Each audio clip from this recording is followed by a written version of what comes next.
Davos పెట్టుబడుల విషయంలో తెలంగాణలో పొలిటికల్ హీట్ మొదలైంది. ఎప్పుడూ లేని విధంగా పెట్టుబడులు తీసుకొచ్చామంటూ ప్రభుత్వం చెప్తోంది. అయితే దానికి కౌంటర్ ఇస్తోంది BJP.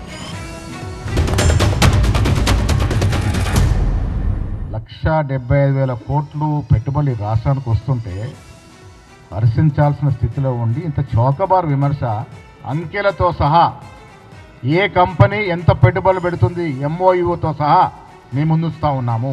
100%. Last time నేనేమంటున్నాను, last time ఏదైతే ఎంఓయూ చేసుకున్నామో 18లో 17 కంపెనీలు పనులు ప్రారంభించినాయి. కేసీఆర్ లాగా కేటీఆర్ లాగా అబద్ధాలనే పరిస్థితి మాకు లేదు. అంకెలతో సహా ఎంఓయూ సర్టిఫికెట్తో మేము ముందున్నాము. వాస్తవాలే మాట్లాడుతూ ఉన్నాము. తెలంగాణకు లాభం చేకూరితే ఎవరు కూడా దాన్ని విమర్శించాల్సిన అవసరం లేదు. కానీ తెలంగాణలో ఉన్నటువంటి వాళ్ళందరినీ తీసుకెళ్ళి దావోస్కి వెళ్ళి అక్కడ అగ్రిమెంట్ చేసుకుంటే ఏందో నాకు అంతే అర్థం కాలేదు ఇంతవరకు. తెలంగాణలో ఉన్నటువంటి వాళ్ళందరినీ దావోస్ తీసుకెళ్ళి అక్కడ అగ్రిమెంట్ చేసి ఏదో దావోస్కి వెళ్ళి ఇన్వెస్ట్మెంట్స్ వస్తున్నట్టు ప్రచారం చేశారు. ఇవన్నీ కూడా పేపర్ మాత్రమే పరిమితం కావద్దు. ఇవన్నీ కూడా ఈరోజు మరి కిందికి దిగాలి, మన తెలంగాణ క్షేత్రంలో కనిపించాలి.